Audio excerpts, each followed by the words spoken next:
верувам дека уживавте во ова што имавте можност да го видите почитувани досега, а ние овдека во студиото ќе зборуваме на една интересна тема, колку македонската традиционална кујна е присутна на секојдневната трпеза во нашите домови. И на таа тема секако ќе зборуваме со нашата гостинка Надица Илиевска, нутриционист. Надица, добар ден и добре дојдовте. Добар ден и добро ве најдов.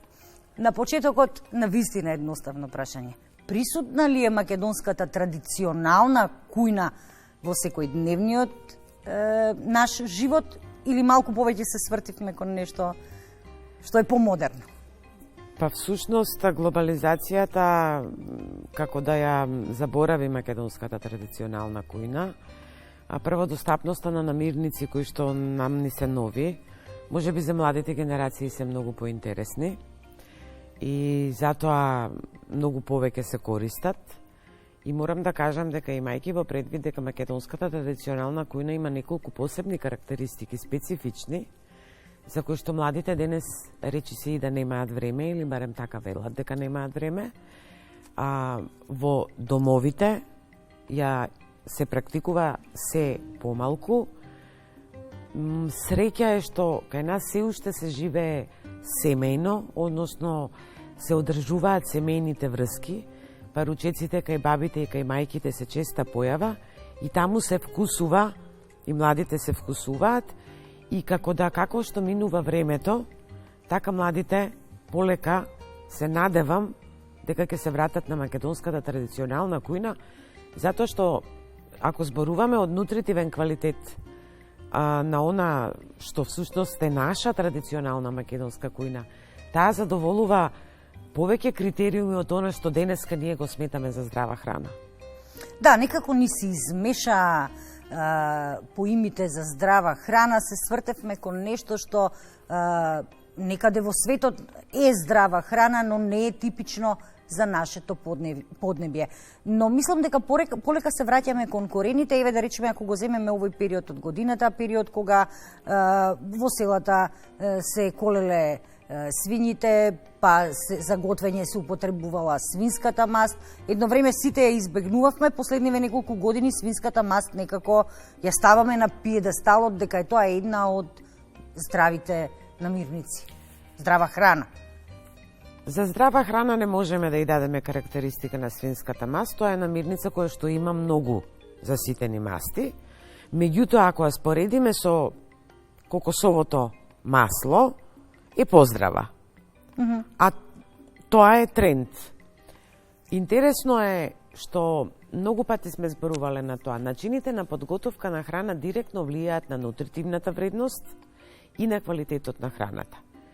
А во нашата земја, видовите на масти, без разлика дали се работело за кравја маст или за свинска маст, се масти кои што трпат високи температури без да го променат својот хемиски состав. Па популарното пржење, традиционално, во нашата земја се одвивало во вакви масти. И на тој начин тие имаат и одредена густина, многу помалку влегуваат во намирницата, односно намирницата не ги впива, и така на крајот добиваме подобар квалитет на крајниот производ. Интересно е што нашата традиционална кујна е една од најразновидните во светот.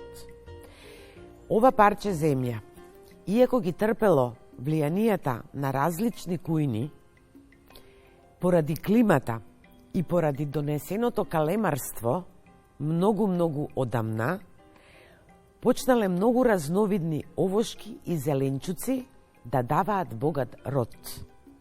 Кај нас виреат речиси сите овошја и зеленчици, многу малку од екзотичните источни не може да се одгледуваат кај нас, генерално се може да се одгледува, па дури и овие новите модерните знаат, например, почнаа да се одгледуваат банани како украсни дрвја, бидејќи тие навистина се украсни, но некаде во најјужните делови добив информација дека после 3 години се појавиле и неколку банани. Што значи дека навистина ние како климатско подрачје го задоволуваме првиот критериум, а тоа е разновидна храна. Ретко која традиционална кујна има толку разновидни намирници на претек. Поентата е што ние не ги користиме сите.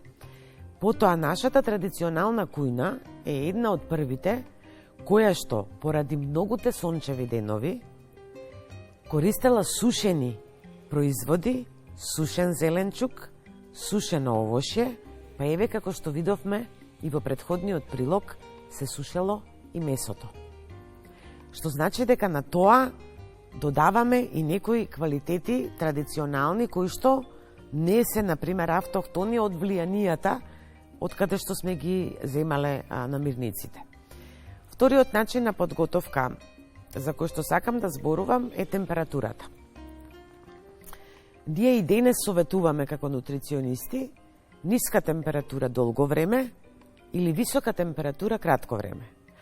Ако почнеме да гледаме во историските записи, најчесто се, па денеска се погоди и празничен ден верски, во славските кувари, тоа ни е од таму црпиме многу што всушност се спремало генерално, ќе гледаме дека токму и начините на традиционалната кујна, освен разновидноста која што е денеска број 1 за квалитетна исхрана, всушност ние и она кое што се пржело многу кратко време. Например, во дојран се уште постои начинот да се пржи дојранскиот крап во високо загреана свинска маст, значи во на многу висока температура, во длабок сат се пушта парчето крап, тој се спушта до дното, се качува на површината и се вади на хартија.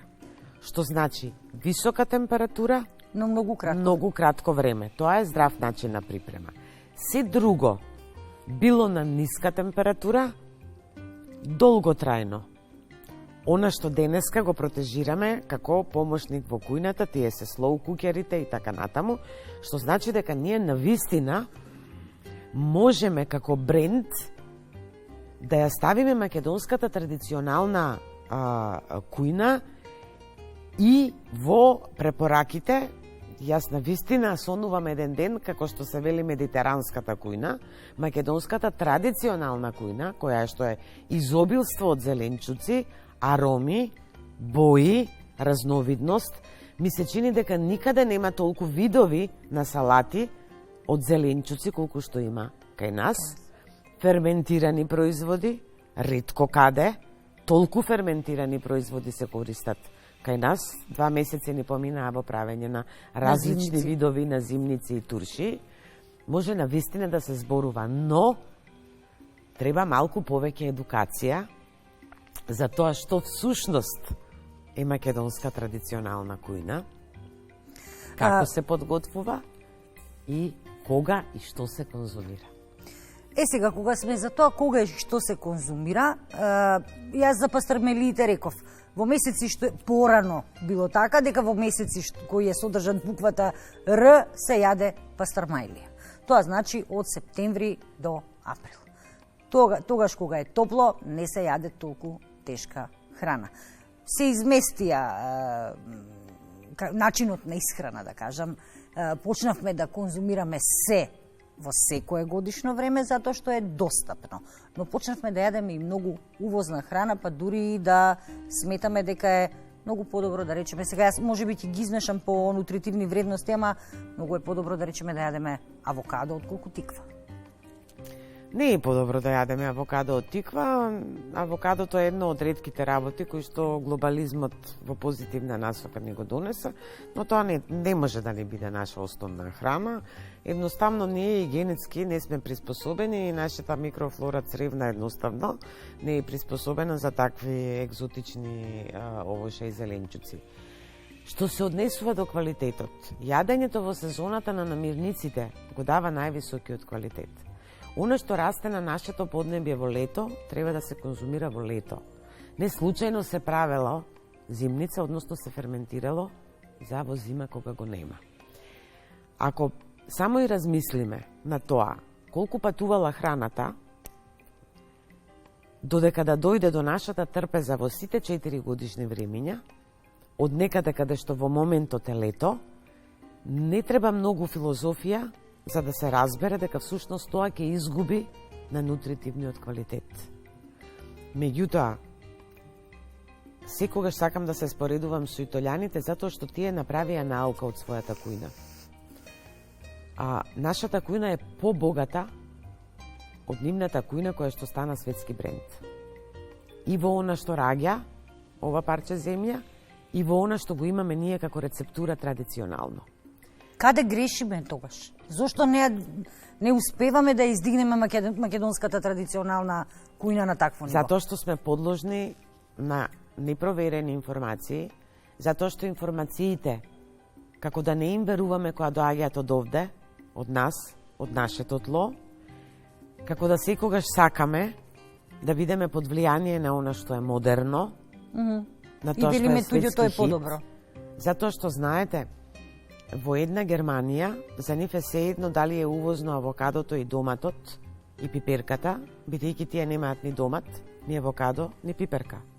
Но ние имаме многу, освен авокадо. Ние имаме нешто што може да го замени авокадото. И многу е интересно, здравствено, ако се поврза традиционалната македонска кујна. Рибиниот зејтин, ние сме континентална земја. Ние вака повозрастните се сеќаваме на нашите баби, кои што не бркаа за да ни дадат исто во месеците со буквата Р, рибин зејтин. Исто така, значи се знаело кога што се конзумира. Исто така науката не знаела зошто секој гостин се послужува со кафе и со вода. Ние денеска научно знаеме дека кафето ја качува телесната температура и го забрзува метаболизмот и ни е не дехидрира и ни е потребно чашка вода. И на вистина треба малку еден чекор наназад да земеме се што е она добро и здраво и да го промовираме на начин, например, еве, нека биде македонски стил на исхрана кој што води кон здравје. Имаме многу што да понудиме и во однос на квалитет, но една препорака до сите оние кои што произведуваат храна. На овој пат на кој што сме тргнале, квалитетот на храната ќе паѓа се повеќе и повеќе. Што значи дека сите ние треба да дадеме придонес и како потрошувачи, да бараме од производителите да произведуваат квалитетна храна, односно да ги почитуваат и традиционалните начини на одгледување на храна и на третман на земјата. Јас верувам, Надица, дека ние може уште многу да зборуваме на оваа тема. Предвидените 15 на минути некако ни измина многу бргу, но исто така сум убедена дека ќе најдеме некоја друга тема во некоја следна прилика да ставиме акцент на квалитетот на храната што го јадеме. Јас ви благодарам што одвоивте денес време и бевте дел од нашата емисија.